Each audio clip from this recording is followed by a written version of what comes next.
So we got some movement this week or this month on the Second Amendment. The left is making some big moves. First, we've got this ATF and the Biden administration with their new rule regarding stabilizing braces, and now we've got Governor Pritzker banning assault weapons across the state.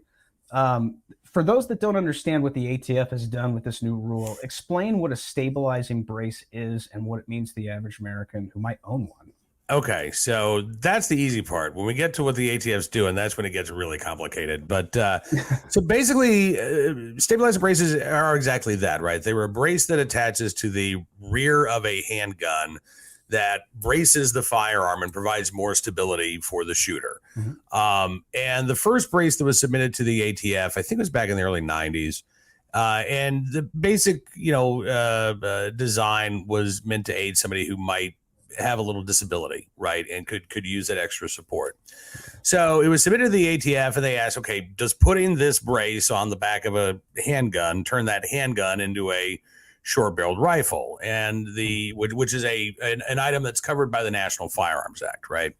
So in order to possess one of those, you have to register with the government, you have to pay a $200 tax stamp, and if you don't, it's a felony, punishable by up to 10 years in prison and a $250,000 fine.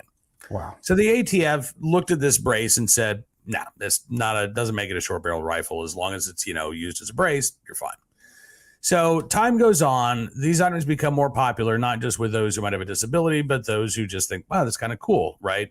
At the same time, you're seeing a growth in popularity of AR style pistols. So these are guns that, probably most gun owners would look at that and say, that looks like a mini AR-15, right?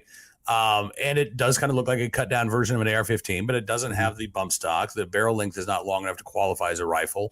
So it's considered a handgun under federal law.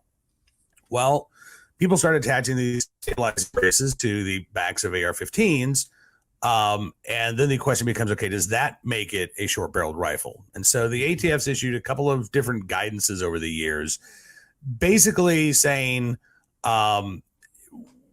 if you put the brace up to your shoulder and you're holding onto it with two hands, well, that turns it into a short barreled rifle. You are remaking the firearm into a rifle from a pistol. But the brace itself does not make the gun a short barreled rifle. Okay. Now the ATF has come out with this worksheet that every brace owner is supposed to fill out and figure out if the ATF would consider their brace to turn their pistol into a short-barreled rifle. And if the answer is probably so, because there aren't any real hard or fast rules, but if it's likely that the ATF would consider that firearm now to be a brace, or excuse me, consider that a firearm to be a short-barreled rifle with that brace attached, they have a couple of options. They can either permanently attach that brace to their handgun, and they can register it as a short-barreled rifle under the National Firearms Act, or they can destroy or get rid of the brace, or they can run the risk of a felony charge if they're discovered with the brace and the gun. Huh. The National Shooting Sports Foundation estimates there are somewhere between 10 and 40 million stabilizing braces out there. So, right. They're fairly common. And this is a real reversal of what the ATF has said for decades. So obviously, there are a lot of gun owners who are very concerned here, and there's going to be a legal challenge to this. Yeah. We can get into that too if you want. Yeah, the bump stock ban was struck down recently. Do you think that's where we're going with this one? It's a little bit different, but I think so. And I think it's part and parcel of a strategy on the part of the ATF and their allies in the gun control movement, right? To try to rewrite the law through a government agency rather than a vote by Congress, right? And to see what the courts will let them get away with. And as you said, the Fifth Circuit looked at that bump stock ban where the ATF said that this, a piece of plastic basically with no moving parts is a machine gun. Right. And said, No, I mean, under no reading of the law can that be a machine gun. So now you're actually creating law. That's Congress's job. If they wanted to ban bump stocks, they could, but it's not up to the ATF to do so. Right. That's going to be one of the arguments that's made here, right? That this is a violation of the Administrative Procedures Act, that these are sort of arbitrary and capricious rules. And in fact, the ATF, in issuing this rule, redefines a rifle.